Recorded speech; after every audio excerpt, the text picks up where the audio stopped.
O poder do silêncio na sua vida. Silêncio que forma caráter. Há dias em que o céu parece calado e cada ruído do mundo aumenta como se o relógio gritasse dentro do peito. Nessas horas a mente corre sem direção e o coração procura sinais rápidos que não chegam. É fácil supor abandono quando a pressa dita o ritmo e quando os medos montam cenários sombrios sobre cada decisão. Porém, o silêncio nem sempre é ausência e muitas vezes funciona como um quarto de preparo onde o caráter é refinado sem aplausos. Os antigos sabiam que a voz de Deus pode despontar na brisa suave depois da tempestade e que a luz não precisa de trovão para iluminar um caminho. Quando o barulho baixa, percebemos detalhes que antes estavam escondidos e surgem convites para uma atenção mais profunda às escolhas simples do dia. Um copo de água dado com sinceridade tem peso eterno e uma palavra mansa desarma guerras que discursos longos não resolvem. Quem aprende a ouvir no aparente vazio, passa a reconhecer o tom da verdade no meio da confusão e não se deixa conduzir por narrativas de ocasião. A fé madura não depende de espetáculo permanente e não negocia valores por aprovação fácil. Ela cresce na rotina comum enquanto mãos trabalham com integridade e olhos vigiam intenções que podem desviar o curso de uma vida. O silêncio examina motivações e denuncia pressa disfarçada de coragem. Ele aproxima a consciência da realidade e revela como pequenos desvios de hoje viram abismos amanhã. Também desata culpas inúteis quando lembramos que a misericórdia não falha e que cada novo amanhecer reabre a possibilidade de recomeçar sem máscaras. Há um convite para deixar a ansiedade esgotar sozinha por falta de combustível e para respirar fundo até que a memória recupere promessas sólidas. Mesmo sem discursos, o coração aprende que o Senhor não se confunde com nossas oscilações e que sua fidelidade não depende de humores humanos. Quem caminha nessa certeza lida melhor com perdas momentâneas e guarda a esperança como quem protege uma chama do vento. Não se trata de negar a dor e sim de atravessá-la com lucidez, lembrando que a semente precisa de solo escuro antes de romper a terra. Tempo de silêncio é tempo de raiz e quem cria raiz suporta as mudanças do clima e continua frutificando quando a estação vira. Assim o aparente vazio se torna escola de sabedoria e aponta para um futuro menos barulhento e mais verdadeiro, onde a presença se percebe sem alarde. Práticas que sustentam o caminho. Viver a fé no cotidiano exige pés no chão e mãos disponíveis antes que grandes planos tomem forma. A mudança duradoura começa em lugares simples como a mesa de casa e a rua do bairro, onde a necessidade tem rosto e nome. Muitos aguardam um gesto extraordinário e passam reto por oportunidades ordinárias onde o bem pode florescer hoje. O caminho bíblico aponta para a misericórdia e justiça que se encontram na prática e não apenas no discurso. Ser íntegro quando ninguém vê vale mais do que parecer exemplar aos olhos de muitos. O sagrado não é um setor isolado da vida e sim uma forma de olhar e agir que penetra o trabalho, os estudos, a família, os negócios e o descanso. A formação de um coração alinhado com a verdade passa por escolhas diárias sobre como tratar pessoas, como administrar recursos e como responder a provocações. Em vez de alimentar intrigas, vale plantar palavras que pacificam e construir pontes onde havia muros. Em vez de buscar vantagem em todo acordo, vale sustentar a equidade mesmo que isso custe aplausos ou lucro rápido. O ensino antigo descreve a vida como uma caminhada por um caminho iluminado e essa imagem abre espaço para decisões conscientes a cada encruzilhada. Quem segue por essa vereda aprende a prestar contas e a reconhecer limites. A clareza cresce quando nomeamos a cobiça e a soberba e as colocamos no seu lugar antes que comandem o volante. Também cresce quando aprendemos a servir sem teatro e a dar sem esperar retorno. A vida floresce quando a raiz bebe da fonte certa e isso se revela nos frutos que aparecem nas obras do cotidiano. A bondade se torna hábito e não exceção. O perdão se torna postura e não moeda de troca.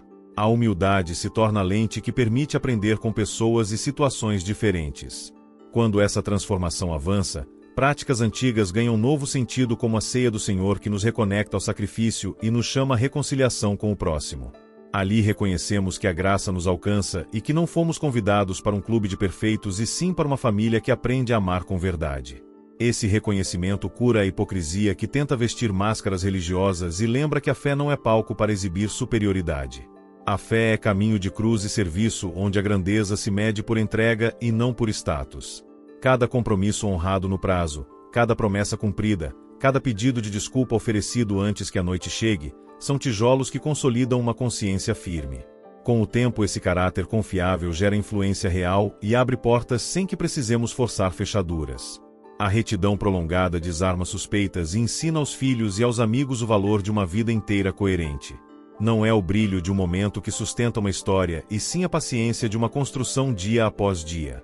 O ensinamento plantado no coração também orienta escolhas difíceis sobre dinheiro e poder, lembrando que riqueza sem justiça empobrece a alma e poder sem serviço vira tirania doméstica. Quando o cuidado com o fraco se torna prioridade, a cidade muda e a empresa muda. Quando a verdade governa contratos e preços, a cultura muda. Quando a fidelidade protege vínculos, a esperança encontra morada. Esperança que não decepciona. Há um fundamento seguro para quem crê que a história tem direção e que a vida não termina na última curva. Esse fundamento está na obra daquele que se fez próximo e enfrentou a morte sem dívida alguma, entregando vida para que muitos recebessem vida. A ressurreição não é metáfora útil e sim anúncio concreto de que a última palavra não pertence ao caos. Por causa disso, a esperança cristã não é fuga do mundo e sim compromisso com a restauração de todas as coisas, começando por dentro. A identidade passa a ser definida pelo amor recebido e não pela aprovação instável das multidões. A consciência encontra descanso porque o perdão cancela a culpa que nos prendia ao passado e abre estrada para um presente reconciliado. A mente aprende a discernir entre desejos que escravizam e desejos que libertam e diz não ao que promete controle e entrega vazio. O coração volta a desejar o que é justo e bom e os afetos deixam de comandar o volante quando estão cansados. A liberdade madura não concede licença para qualquer escolha e sim poder para escolher o bem quando o mal parece mais fácil. Ser livre é servir ao propósito que nos criou e produzir frutos que abençoam vizinhos, cidades e nações. Essa visão devolve sentido a cada manhã e nos convida a caminhar com olhos abertos para sinais do reino que já começou e ainda será pleno. O sofrimento não some por encanto, porém perde o direito de ditar o roteiro. A cruz mostra que a dor pode ser atravessada com dignidade e transforma cicatrizes em testemunho de graça. A comunidade dos que creem aprende a carregar fardos uns dos outros, reparte recursos e se alegra com cada pequeno avanço do bem. Esse povo aprende a falar a verdade em amor e a corrigir sem humilhar e a celebrar sem esquecer dos que ainda choram. Os dons de cada um se alinham para servir ao conjunto e a cidade ganha lampejos de futuro quando profissionais agem com integridade e famílias cultivam fidelidade. Velhos se tornam conselheiros de sabedoria e jovens se tornam flechas lançadas com direção. Crianças crescem em ambiente seguro onde limites existem para proteger. Empresas passam a enxergar lucro como meio e não como fim e direcionam parte do resultado para aliviar sofrimentos concretos. Governantes são lembrados de que poder é encargo e não herança e que justiça não pode ser tratada como moeda de troca. Artistas percebem que beleza tem vocação para revelar e não para manipular e produzem obras que despertam coragem e gratidão. Educadores recuperam a alegria de formar pessoas inteiras e não apenas trabalhadores úteis. Essa visão não nasce de um entusiasmo passageiro, pois brota de encontro real com o ressuscitado que abre a mente para compreender as Escrituras e o coração para amar como foi amado. Desse encontro nasce uma vida nova que busca simplicidade generosa em vez de acúmulo ansioso. Nasce coragem para pedir ajuda quando necessário e sabedoria para dizer não ao que rouba a alma. Nasce um modo de viver que olha para a eternidade sem abandonar a responsabilidade de hoje. Quando a noite volta e a incerteza tenta se impor, a lembrança da promessa renova o fôlego e a chama não se apaga. Seguimos adiante com passos firmes, pois o Rei que venceu a morte governa com mansidão e convida todos a se aproximar. Ele não apaga o pavio que fumega e não quebra a cana rachada. Ele cura memórias e refez destino para a gente que se achava perdida. Quem recebe esse governo passa a espalhar sinais do reino por onde anda e a esperar o dia em que o mal terá fim.